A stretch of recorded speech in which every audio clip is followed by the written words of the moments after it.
what a bruising scrap, the U.S. Masters.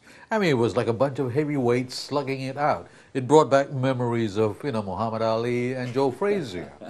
What a start! Talk about it. Well, what a start to the year. I was thinking more along the lines of, I think the famous duel in the sun it was between the Golden Bear, Jack Nicklaus, and Tom Watson in the British Open at Turnberry. Were you around for that? Not quite, but I've read up about it and I know a lot about it. And it was one of the great major championships where you really had these two, the last 36 holes, going head to head, birdie for birdie. And you and I got up, and I think along with thousands, if not millions of other people around Asia, to watch this amazing show.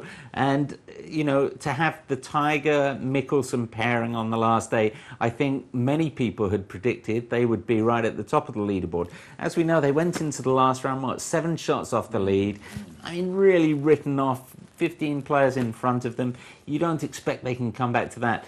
And yet Mickelson goes out in 30, he's 6 under. Tiger eagles 8, and he's right there in contention. And it was the amazing thing, and the commentators kept saying it, it was like 2 different atmospheres on the course. Absolutely. So you had these huge, enormous galleries, or patrons as they call them there, following this one group. But what was really interesting was, after the big show between Mickelson and Tiger went into sort of slow-mo, these other 2 guys picked up the game.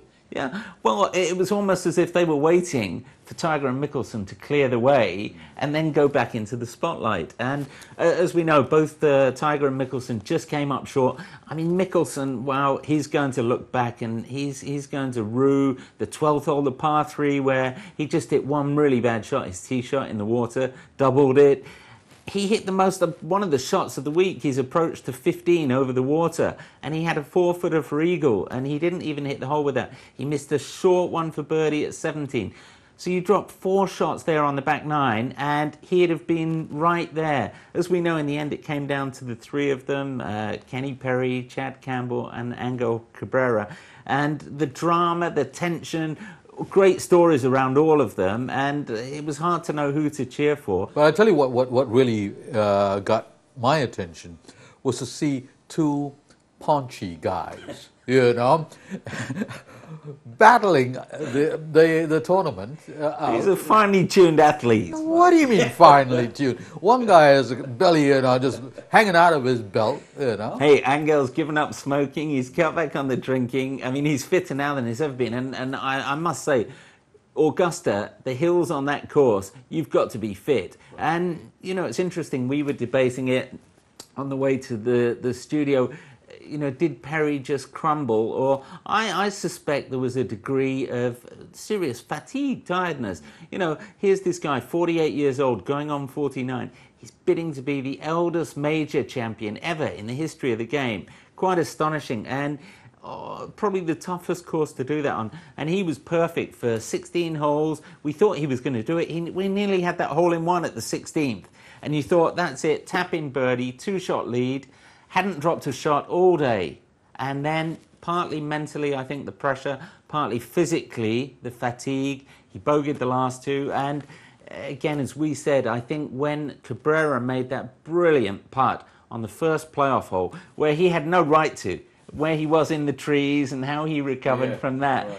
And I think Perry kind of sensed then, I ain't going to do it. It was all over. This guy's got me. And sure enough, the next hole, Cabrera, I mean, what an awesome par he made there. Perry pulled it left, hit a bad shot, and... well, the man deserved to win, right? Absolutely. And here's a guy who won the US Open in 2007. We saw him win here in the Singapore Open the year before last. This guy is as good as anyone on tough golf courses. Oakland, Augusta, Sentosa, Serapong. He's as long as anyone, and he's fun to watch because he is so great. I remember at the Singapore Open, the last round he was playing in the last group, VJ was ahead of him, putting out on the final green, still with a chance, the par 5 at Sentosa. and Cabrera hit this monster, I don't know, 350-yard drive, and VJ just turned round, he'd made his birdie and said, that's it.